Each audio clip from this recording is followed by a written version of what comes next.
Essa semana foi maluca. Eu vi mais zebra do que eu teria visto se tivesse feito um safari na África. Jaguars esculachando a defesa dos Ravens, Bengals quase ganhando dos Packers em casa, Bills ganhando dos Broncos, Bears derrotando os Steelers, enfim, foi uma maluquice total. E a gente vai falar de cada um desses jogos já já. Mas o assunto mais comentado dessa rodada foi fora de campo. O presidente Donald Trump fez um comentário infeliz no domingo, onde ele se refere a todos os jogadores que fazem protestos na NFL como filhos da puta. O resultado foi que essa semana a maioria dos jogadores, a maioria dos times protestaram durante o hino nacional, comparado com poucos protestos que aconteceram na semana passada. Depois desse comentário dele, todos os times tiveram jogadores que ajoelharam ou que botaram um punho pra cima, ou até times que não entraram em campo pro hino nacional, como foi o caso dos Steelers. E eu não vou me posicionar sobre o assunto, porque eu tô aqui pra trazer notícia e diversão pra vocês e não pra ficar falando de política. Mas eu não podia ignorar o assunto porque eu omiti um problema que é muito presente aqui nos Estados Unidos,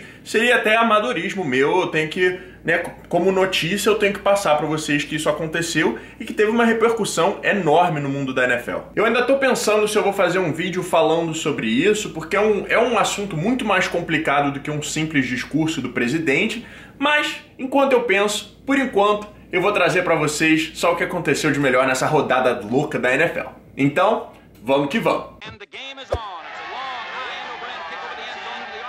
Começando por Rams e 49ers do Thursday Night Football, que já anunciou que a semana seria maluca. Esses dois times fizeram um jogo super legal que acabou sendo definido nos últimos segundos. Foi um jogão? Foi.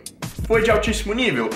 Nem tanto. O Jared Goff parece estar se encontrando finalmente, depois de não ter jogado ano passado, que eu discordei completamente do Jeff Fisher, que era o técnico deles, eu achei que ele devia ter jogado.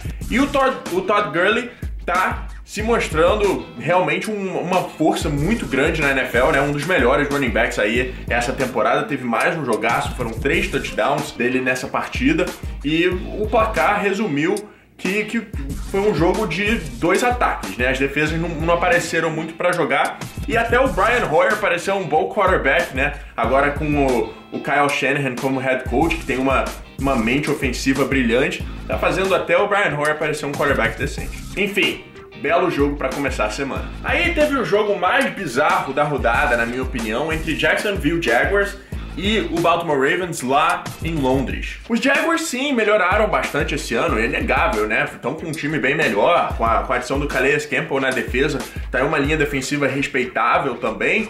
Mas se você me dissesse semana passada que o Blake Bortles ia arremessar 4 touchdowns na defesa do Baltimore Ravens, eu ia perguntar pra você o que você tá bebendo, porque eu queria um pouquinho também. Começo a me perguntar se tenho que prestar mais atenção aos Jaguars do que imaginava.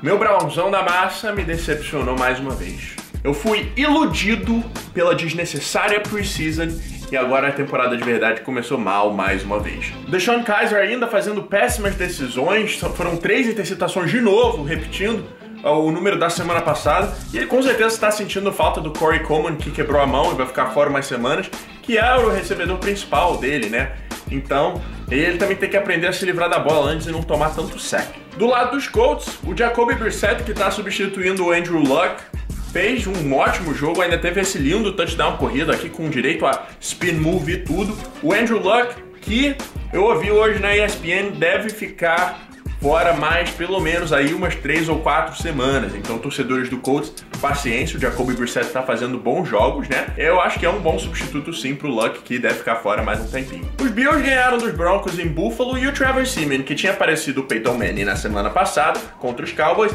essa semana apareceu o irmão do Peyton, o Eli. Ele arremessou 2 interceptações e nenhum touchdown, teve um péssimo jogo. Do outro lado, o Tyrod Taylor, mesmo tomando 4 sacks, ainda conseguiu arremessar para 2 touchdowns, contando com um pouquinho de sorte, como vocês podem ver, e levou o seu time à vitória. Uma das maiores zebras da rodada, sem dúvida, foi a vitória dos Bears sobre os Steelers. Jogão do Jordan Howard, o running back, que teve 138 jardas e 2 touchdowns corridos. Só que a jogada mais curiosa do jogo foi essa aqui, onde o jogador de Chicago que recuperou a bola depois de um field goal bloqueado, ou achou que tinha um touchdown garantido, ou achou que tinha entrado na end zone. De qualquer maneira, ele deu mole, os Bears podiam ter ganhado até demais. Um dos jogos que fez mais sentido nessa rodada tão louca foi entre Falcons e Lions. Foi um ótimo jogo, 30-26, que acabou de maneira emocionante. Matthew Stafford acertou o passe para o Golden Tate e achou que tinha feito um touchdown para virar o jogo e ganhar. Mas o joelho do recebedor tocou no chão antes de ele entrar na endzone. Pela regra, quando tem uma jogada de touchdown que é revertida assim, ou o time que estava no ataque, no caso, usa um timeout para parar o relógio, ou 10 segundos saem do relógio.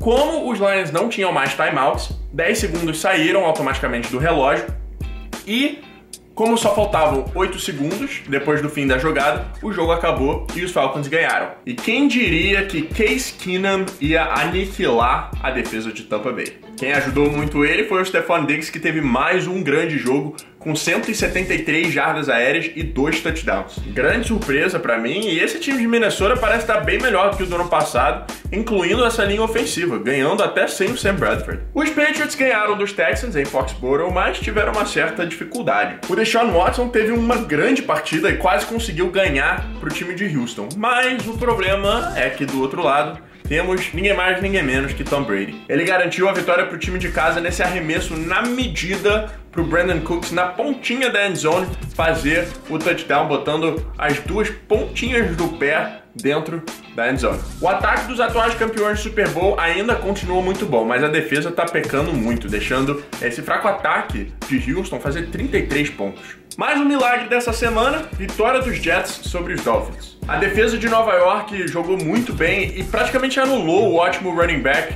Jay Ajayi dos Miami Dolphins, que teve só 16 jardas correndo. Foi talvez o jogo mais chatinho, mais feinho aí da rodada, mas os torcedores do Jets não vão reclamar. Giants e Eagles fizeram um ótimo jogo em Filadélfia. Os Giants estavam perdendo de 14-0 entrando no último quarto, mas com a ajuda do Odell Beckham Jr., eles conseguiram empatar a partida, que ia para a prorrogação. Mas aí o kicker de Filadélfia, Jake Elliott, que já tinha errado um field goal na partida, acertou um de 61 jardas para terminar o jogo e dar a vitória para o time de Filadélfia, que agora também está com 2-1. O New Orleans Saints ganhou uma partida muito importante de divisão contra os Panthers, conseguiu sua primeira vitória, né, nessa temporada. O Drew Brees jogou muito, com 3 touchdowns, e os Panthers estão com muito problema. O Cam Newton não consegue jogar muito, o Kelvin Benjamin agora está machucado, o Greg Olsen se machucou também. Tá uma situação muito difícil aí para os Panthers esse ano, numa divisão muito disputada que é a NFC South, né, com Tampa Bay indo razoavelmente bem, tá com 1-1, com os Saints agora surgindo com essa vitória, e os Falcons, óbvio, ainda um dos dois únicos times invictos. No jogo entre Seattle Seahawks e Tennessee Titans, o time de casa se deu melhor, mas você, torcedor dos Seahawks, pode ficar um pouquinho mais otimista já, porque o ataque aéreo voltou a funcionar. O Russell Wilson teve 4 arremessos de touchdown, o Doug Baldwin apareceu com mais de 100 jardas e um touchdown também. Então isso já é razão para começar a ver, né, uma luz no fim do túnel aí nesse ataque que estava tão fraco por causa dessa linha ofensiva que é fraca. Então, mesmo com a derrota, ainda foi um jogo positivo para os Seahawks. Do outro lado, vitória muito importante para Tennessee, que agora com 2-1 ainda encontra-se em primeiro na AFC South junto com o Jacksonville Jaguars. Nossa, nunca achei que eu fosse falar essas palavras. Um dos melhores jogos aconteceu no Lambeau Field dessa rodada. Os Bengals saíram do vestiário a trabalho, querendo mostrar que tinham mudado, querendo mostrar que tinham melhorado, e conseguiram fazer isso. Agora, como novo coordenador ofensivo, os Bengals conseguiram fazer muitos pontos. O primeiro tempo terminou 21-7. Mas o dia era de Aaron Rodgers, que levou o seu time ao empate e depois à vitória na prorrogação com esse lindo passe de 72 jardas para o Geronimo Allison, que preparou o field goal do Mason Crosby para ganhar a partida. O Kansas City Chiefs continua passando o rodo em todo mundo com esse tal de Kareem Hunt aí que apareceu do inferno e tá tendo uma temporada absurda. Dessa vez a vítima foi o Los Angeles Chargers, que continua 0-3. Do outro lado, Chiefs com 3-0 se juntam aos Falcons como os dois únicos times invictos dessa temporada da NFL. O Sunday Night Football, assim como o resto da rodada, proporcionou mais uma zebra. Os Redskins tiraram a invencibilidade dos Raiders, dominando o time de Oakland dos dois lados da bola. Kirk Cousins teve uma partida bizarra com 365 jardas e 3 touchdowns pelo ar, incluindo esse lindo touchdown para o Josh Tucson. Bela vitória pro time da capital, que continua super vivo na disputadíssima NFC East. No último jogo da semana, o Monday Night Football, os Cowboys foram até Arizona enfrentar os Cardinals em um bom jogo. O Carson Palmer começou o jogo arremessando 12 passes, acertando 12 passes seguidos, e parecia que os Cardinals iam tomar conta da partida. Mas depois de um field goal de 36 jardas desperdiçado pelo Phil Dawson, os Cowboys se recuperaram e o Dak Prescott conseguiu trazer o time de Dallas de volta pro jogo, com esse touchdown voador aqui e outro num lindo lançamento pro Bryce Butler. Dallas agora com 2-1 se junta aos Eagles e aos Redskins no topo da NFC East, deixando só o New York Giants lá pra baixo com 0-3. Por hoje é isso. Contou quantas carinhas apareceu? Se você não sabe o que eu tô falando, é só assistir o vídeo da promoção do Super Bowl e já mantém essa conta aí, hein? Salva um documento, escreve em algum lugar e eu espero vocês amanhã para palpites. Um grande abraço e até lá. Valeu!